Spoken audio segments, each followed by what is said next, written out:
My name is Henryk Kubinski. I was born on 22nd November 1925. I served in 3 different armies. I served in the German army, I served in the Polish army, I served in the British army for 33.5 years. I was a deserter from the German army, joined the first Polish Independent Para Brigade, and then from there I joined the British army and served in all different stations like Italy, Japan, Korea, Hong Kong, Cyprus, Malta, and quite a few years in NATO in Germany. Before the war, yes, it wasn't too bad, it was quite good, but 1939 the Germans came across and the trouble started.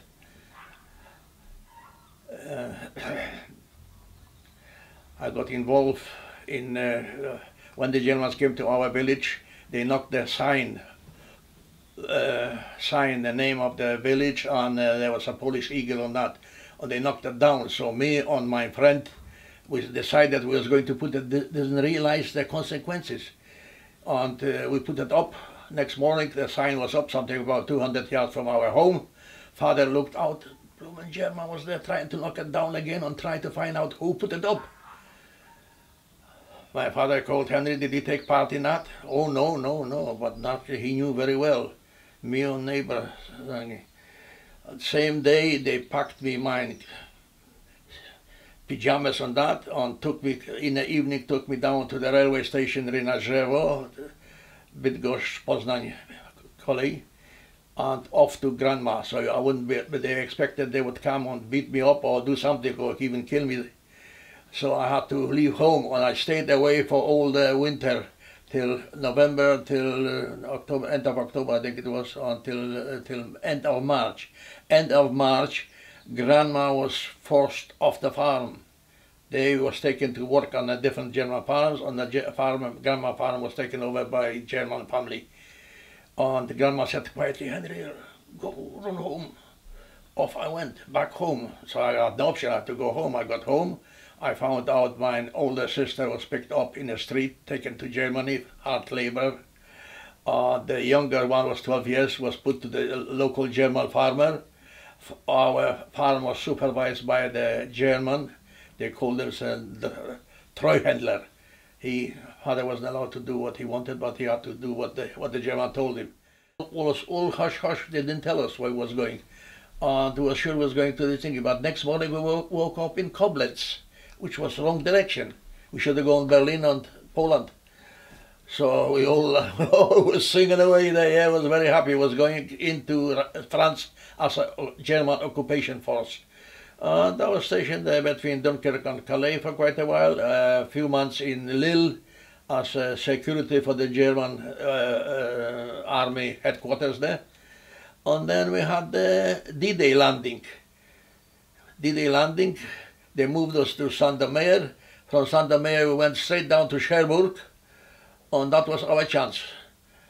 That was our chance to get away, but it wasn't easy, it was quite complicated.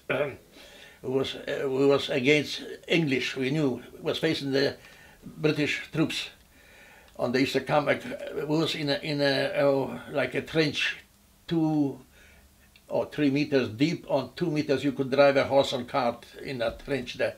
The situation was not very good. There was no water, there was nothing, and the weather was extreme hot. So one day we decided, I had a good friend from Świecko, and we stuck together in training and all the things. So we decided, Paul said, Henry, you go. We saw some trees in something about 300 yards behind us. We said, let's get there, maybe it seemed to go down, maybe there will be some water. So we agreed to both of us to go together. And the observer must have saw us as soon as we got out our digout, on the Salve battery, 4 guns, little bit in front of us. Our ear rang for weeks after. Big explosion, and we split up. My friend Paul turned to the right, and I went to the left.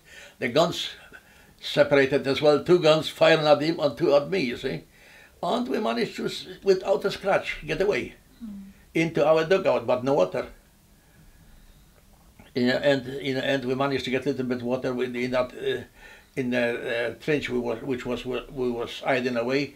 We went to the left, and it went a little bit lower, and there was after cow prints, and there was a little bit of water, so we scooped it out and we drank that. Today you wouldn't survive for that. And over there we met two Germans, and our chap, there was 5 of us, and we knew what we was doing.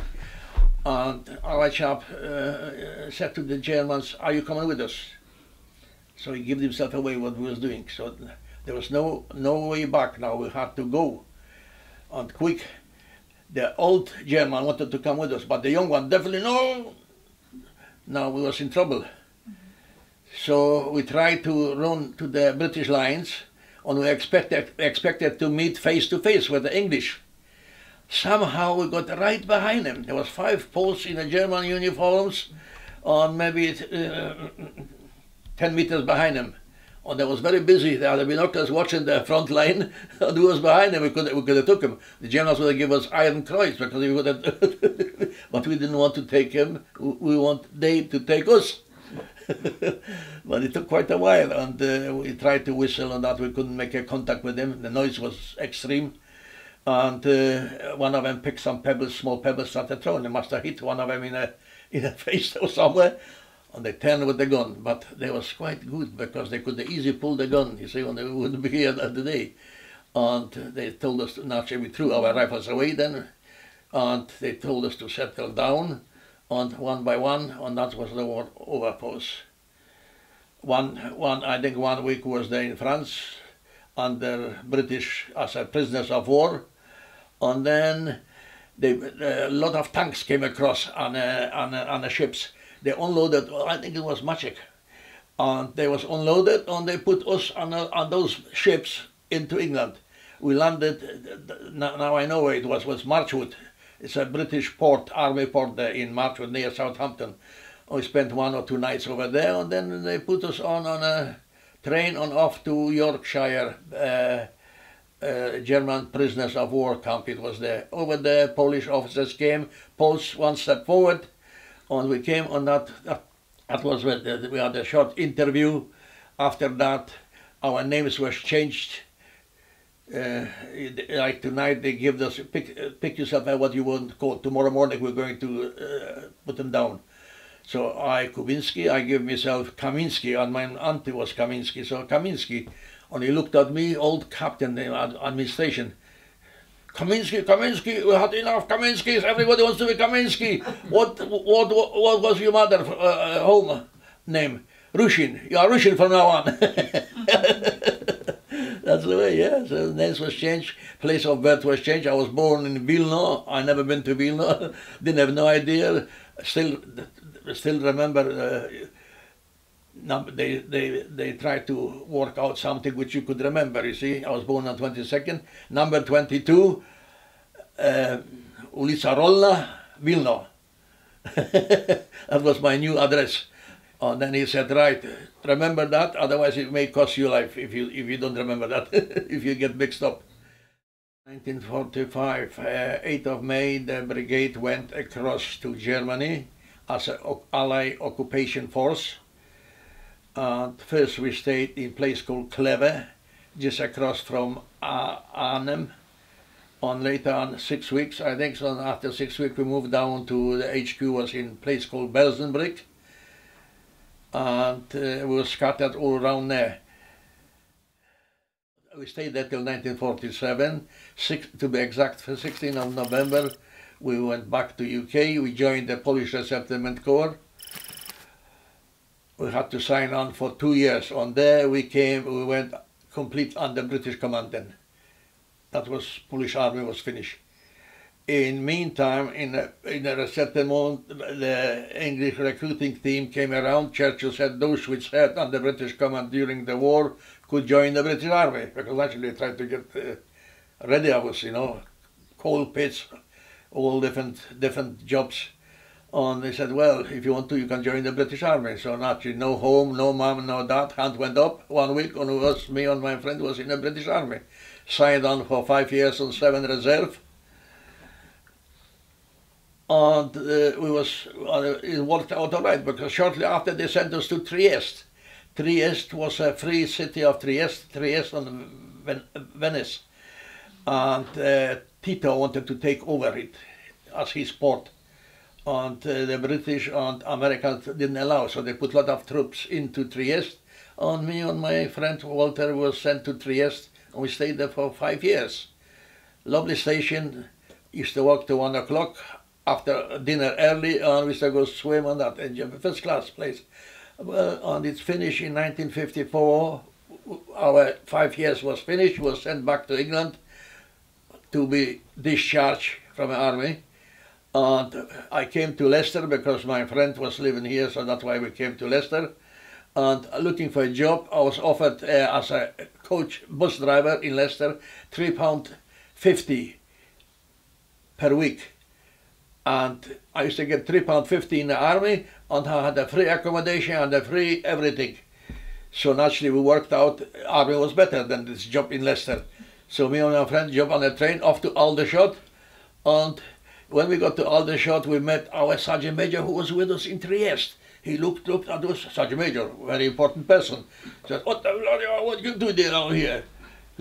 Squeaky voice, looking for a job. Oh, you're looking for a job, come with me. He got forms out, he read our agreement. He said, well, you got another 7 years as a reserve. Do you want to stay for another 7 years? We scratch our heads. Oh, well, yes, okay. So he got the forms out, he filled, our English wasn't too good yet, he filled it all for us, and I think he just signed here, and there it was, for another 7 years. They sent me to Japan. Japan was reinforcement depot for Korea. I went to Japan, from Southampton, not like today, you go on a plane on 24 hours, you're there. I traveled 32 days from Southampton to a place called Curie near Hiroshima. That was a transit camp, we got equipped there, and then off to Korea. You had to do 12 months in Korea, and then they sent you somewhere else, just to get better station. But like any job, when I got used to it, I got promoted to a sergeant, and when the time came up, I went to the office, and I said, no, I was quite happy there. I said, I want to stay here. He said, no, you did your 12 months, you're going to Hong Kong.